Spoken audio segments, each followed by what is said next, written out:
Welcome to Coach to Scale, where we dive into strategies that drive real growth and scale. And today I'm thrilled to sit down with a guy who knows more about scaling than just about anyone in the game, Mark Roberge. Mark shared the stage with the likes of Billy Bean, the Moneyball guy. So he's all about hard metrics and coaching. And speaking of metrics, get ready to challenge your thinking. Mark cares more about the percentage of reps hitting quota versus overall team attainment. And he also doesn't believe your new reps should shadow your top performers. Hmm. Buckle up. This conversation is about scaling, coaching, and breaking out of the traditional sales grind. Oh, yeah. Please let us know you're out there. Hit the subscribe button on YouTube, comment, like, and repost on LinkedIn. Let's go. Welcome to Coach to Scale, how modern leaders build coaching cultures. I'm your host, Matt Benelli. Join me as we build a community of like-minded professionals who share the belief that effective coaching improves the performance of every team member. Our mission is to help leaders become better coaches. The Coach to Scale podcast is sponsored by Coachum, the world's first AI coaching execution platform that leverages evidence-based coaching to increase quota attainment. And with that, let's get started.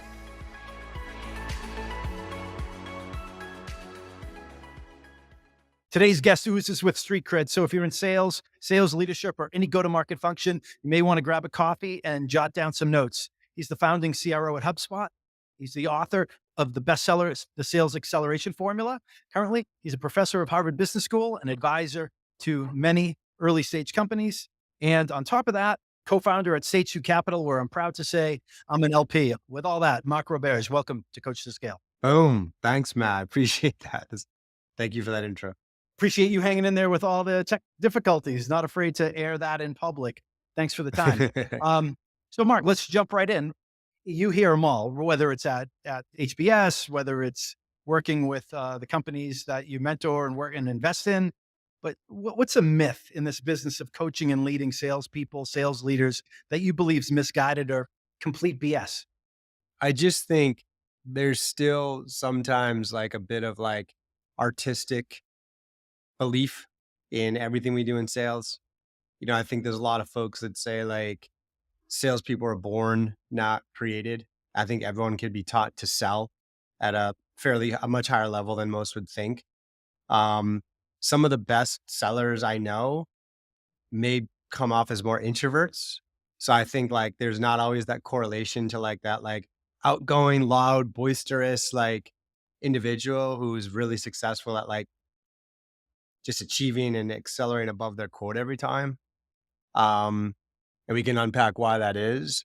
And then even just like the sales leadership side of like, oh, I just know a good seller when I see one. You know, I just I just don't buy that stuff. And in fact, I kind of run the other way. If I'm evaluating someone to potentially lead the sales org of one of our companies, making an investment, joining a board, et cetera. It's very concerning.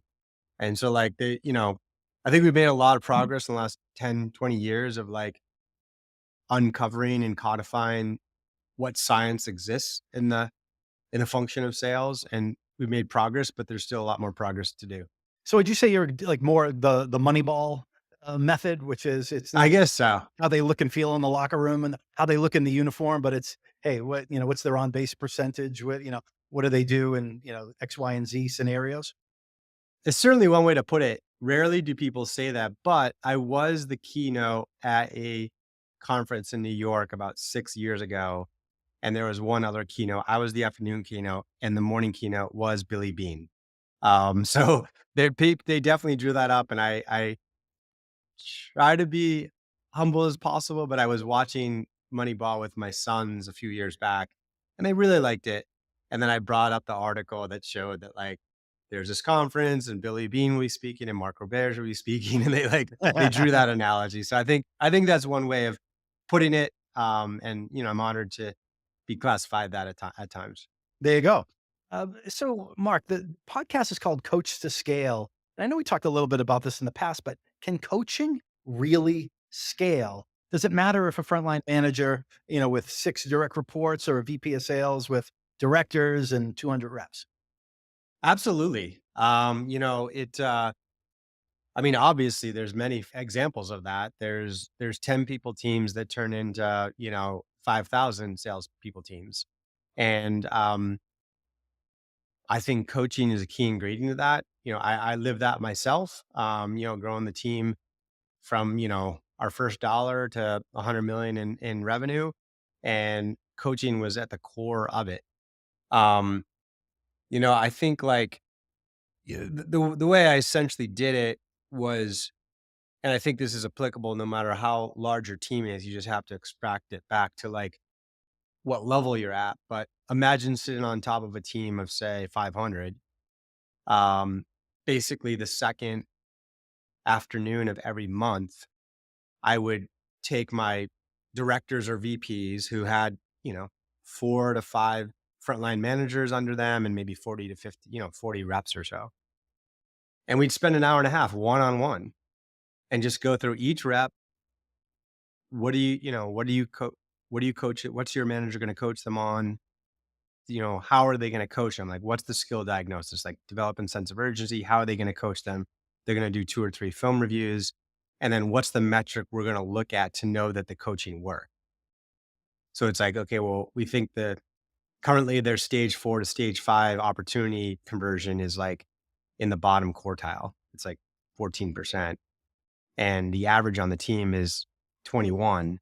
And we think that in 3 months of coaching, we get them to 24. Perfect. So like, let's just go through every rep. And because I had that meeting, of course, the director had that same meeting with each manager that morning and went through the 8 to 10 reps or whatever. And because that director had the meeting with the manager each had their one-on-ones on the first day of the month. So the manager's first day of the month is packed with like 1 hour one-on-ones with each rep. And it's like, so Matt, you finished at 120% last quarter. Like, awesome. Just qualitatively assess your quarter. Like, what'd you do well? What didn't you do well? And let's go through the numbers. Like, here's the 80-person team, and here's where you are on prospecting. Like, let's talk about that. Like, you're actually top third. How are you doing that? And here's where you are in like opportunity conversion. Like, wow, you're bottom third. Like, why is that? And then how are we gonna? So the rep and the manager are working on that together, and then like they end the meeting of like, okay, how do you want me to help you? And the reps usually like, well, let me record 2 calls and we'll go over them. And the manager's like, great, let's book that right now. Like, we're both free on Friday at 3 and we're both free the following Wednesday. And so that's just a beautiful way that's super scalable for me to spend an afternoon each month to ensure that proactive diagnosis and coaching is happening across the large team. So, regardless of geography, tenure, ability level, managers across the globe cite, "I don't have time to coach. I'd love to do it more, but I don't have the time." What do you say to that? I mean, that's the part of the reason for this design is it forces proactivity to develop these folks and get them where to your point, Matt, most teams are in a very reactive hamster wheel. Like, all day, the managers are like on calls, trying to save the quarter, trying to push things along, trying to like putting out fires, like, and all the coaching is like never happens. But this process forces you to take time to reflect on results qualitatively and quantitatively, co-develop skill development plans with the rep, document it, and schedule it. And of course, like, God forbid, next Wednesday, we were supposed to do a like look at film together at 11. And then you booked like the meeting of your life, like closing call, whatever. We'll reschedule the call, of course, but we're going to reschedule it, even if it means like 5 o'clock that night. And we'll just stay a little later that one night and just do it. So I think that's the key. And like, you know, I get it. Most people fall on the hamster wheel, but like, you just have to time box and you've got to make time for it. Otherwise, you'll never. The reason you're on the reactive hamster wheel is because you're inefficient yeah, you're doing insufficient coaching. Yeah, it's a chicken and the egg thing. It's if you coached better, yeah, you may not be in the situation predicament that you're in. Uh, do you find when do you find that when people assess why they were 120% that quarter, or why they were 80% that quarter, that the individuals can assess what they did well and where they fell short. Is there any observations or similar patterns for top performers versus those who are struggling? That's a great question. I don't know if I've had that one, and it's a good one. I think I've reflected on it a bit. For the most part, I would say they can't. And even for myself, if let's say I was managing a rep directly, I'm not even sure I could understand it just by knowing them or by like having joined a couple calls. Like that's the beauty of the data. And if you can get the data as granular as possible, the data is not going to tell you what the deficiency is, but it's going to tell you where to look. So like the data is going to tell you if you have an activity issue or you have a opportunity funnel conversion issue, and it's going to tell you where in the funnel it is. And over time, you're going to develop an instinct on data interpretation to know that usually when there's a issue here, it can be one of three things. But it's going to require a qualitative observation to isolate it down. The data is not going to tell me that this person having trouble getting to power versus like developing urgency versus like developing three whys and a pain, right? Like those are three possible outcomes of a diagnosis that would have surfaced as some stage opportunity conversion deficiency. But I've got to like see a couple calls to be able to totally decipher it. And like, I don't know if like most reps are not like, I don't even think I've ever had it, Matt, where like a rep was like, yeah, like I came in at 80%. I'm just not getting to power. I don't think I've ever had a rep say that to me. Like they're not getting to power because they don't think it's important probably. And like, or they don't see it. So, now granted, like one of the reasons why I like to run the process where it's not the manager walking into that meeting on the first day of the month and be like, Matt, I looked at your numbers. This is your problem. This is what we're going to do. That's not what it is. It's like, Matt, tell me about qualitative observations your month. How'd you do? Matt, here's the numbers on prospecting. Why are you here? Here's the numbers on conversion. Why are you here? Here's the numbers on ACV. Why are you here? It could be good. It could be bad. If it's good, why are you there? What are you doing? I want to learn. I want to teach everyone else to do that. If it's bad, why do you think? Right. And so, and most of the time when they are like, they don't actually get the first answer right. And you, as a manager, this is where you're using a little bit of your like persuasive selling skills to be like, well, do you think so? Cause like, I kind of have a hypothesis and I want them to talk me out of it, or I want to like convince them that this is the case, but I want to get aligned. Yeah, convince me, right. Yeah. Convince me what is, maybe I missed something. Like maybe you'd have an instinct, but like the reason I like to do that is as you can do that every month or every quarter for a year or whatever, reps can start self-diagnosing their own issues. And like I like to like I try to draw a lot of analogies in like sales and coaching and all that kind of stuff to other aspects of my life. And for this particular one, I do it with therapy, I do it with raising kids, I do it with sports. And in this particular one, this is where I draw an analogy to golf is, I take some lessons and I'm terrible at golf. For how much I golf, and I don't like, I should be better, but like I take lessons and the better pros teach me, let's say putting, they teach me the fundamentals of putting. So if I start putting poorly, I can self-diagnose. I can self-diagnose mid-round. And I think that's important for a great rep is they don't have to wait till the monthly or the quarterly review or the next chat with the managers. They can reflect and like they get good at that. And they almost can self-diagnose mid-meeting. Right. So I agree. It doesn't come instinctively, but if we can develop, that's powerful. So, thank you. Mark, with the investment in technology has gone up exponentially. I mean, these tech stacks are huge in companies. The level of training that's been given to many sales organizations, that number has increased over the years. But the average performance per rep has declined precipitously, and it's dangerously low. When I was first selling, I started selling tech in Oracle many moons ago. We had the 80-80 rule, right? 80% of the people made at least 80% of the number. And like those numbers are cut in half.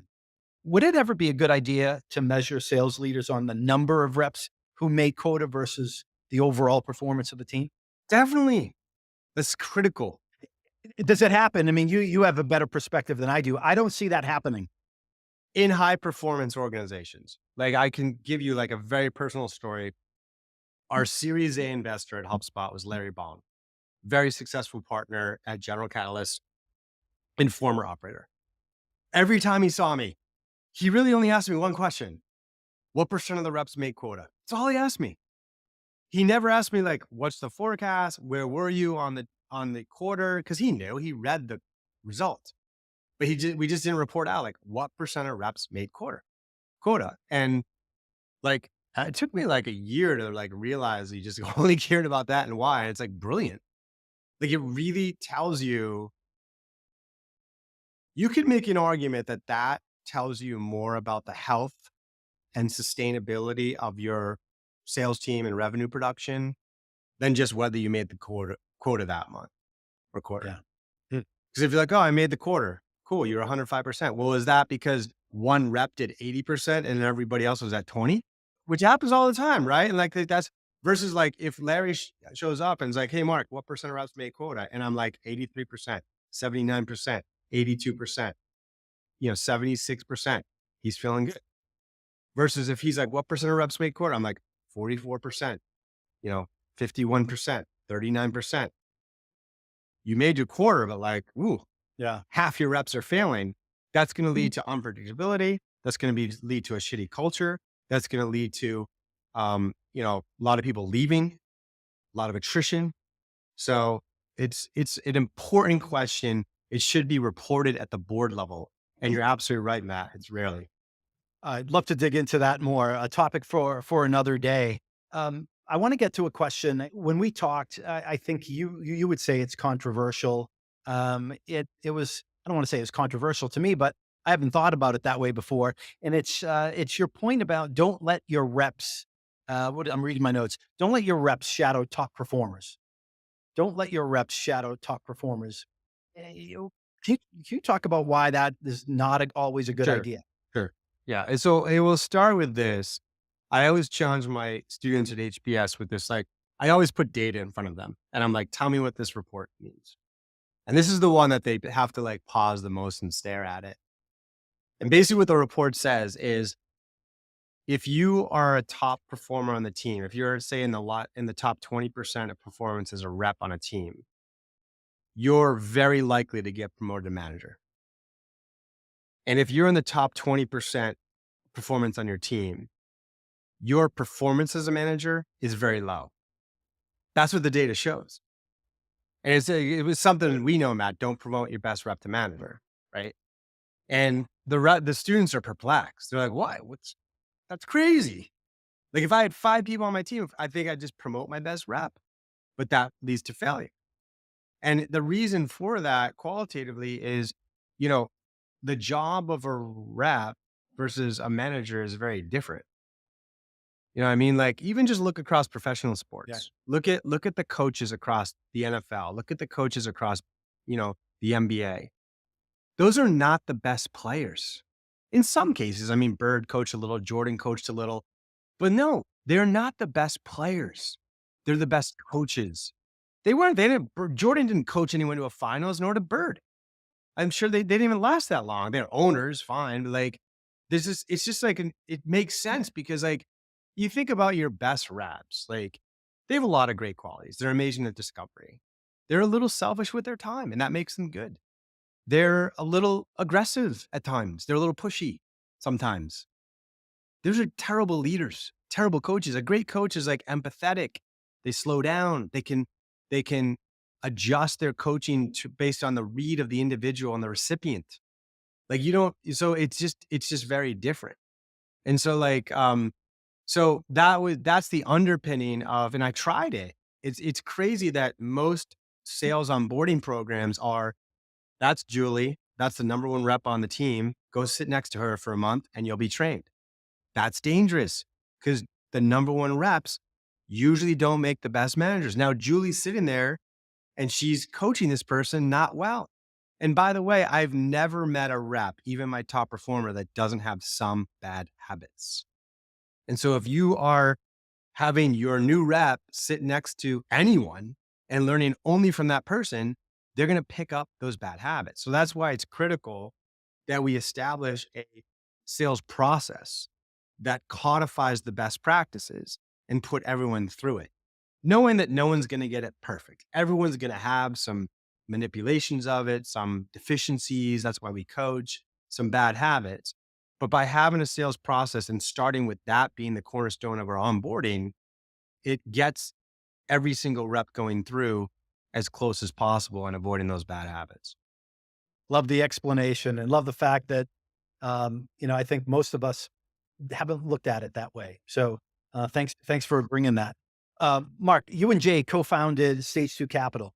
Can you tell the audience about what Stage Two's mission is and what's exciting you most these days about what you're doing?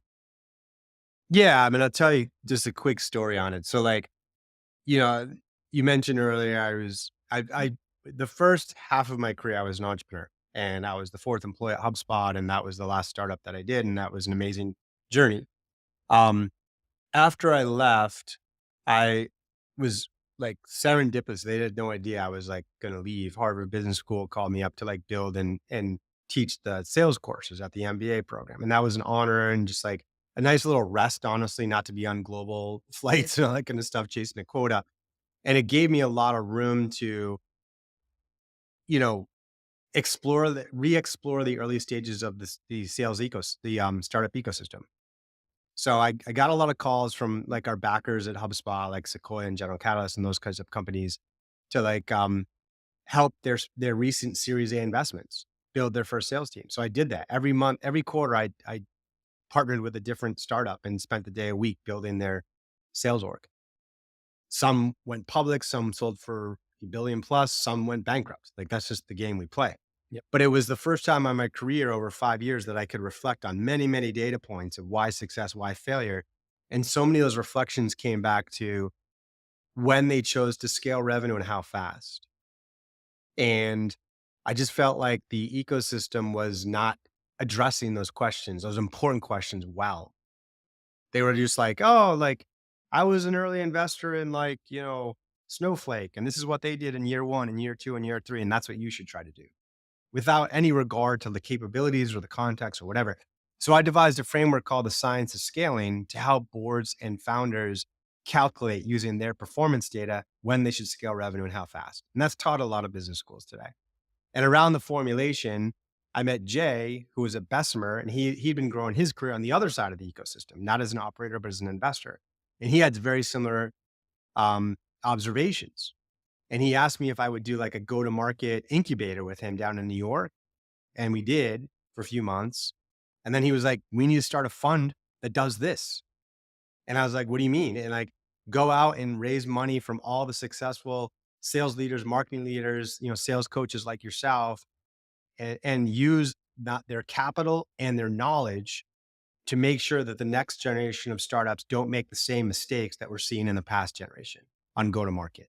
And that's what we do. And now we're 4 funds later, we're 800 sales and marketing leaders from the best in tech, Snowflake, Datadog, Zoom, Salesforce, SAP, ServiceNow, Oracle, you name it. Like very blessed to just have a viral, viral network out there that people want to get involved. And it's a fun mission. So thank you for being part of it, Matt. And thank you for all the LPs out there. Yeah, it's an awesome group. It's great to be a part of an organization and a team where everyone around you is better than you, better than me. I agree too. I agree. I'm playing an accordion all day. I'm just like, oh, you need ABM? I got the person that wrote the book.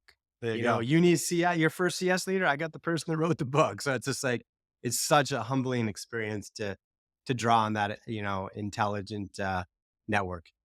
Well, Mark, I think that's a really good place to leave it.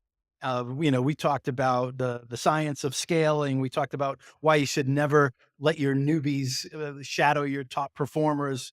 We talked about how and when people can self-diagnose and the importance of coaching. So I appreciate you, and I appreciate what you brought to our episode and to our audience. Thank you. Thank you, Matt. Appreciate putting together. And for everybody out there watching and listening, thanks for doing that. Let us know what you like. Hit that like button, subscribe, but also engage. Let us know what you'd like to see more of. We want to bring content to you that's not only interesting, but helps what you're already doing a little bit better, makes what you're doing just a little bit easier. So with that, until next time, coach them if you want to keep them.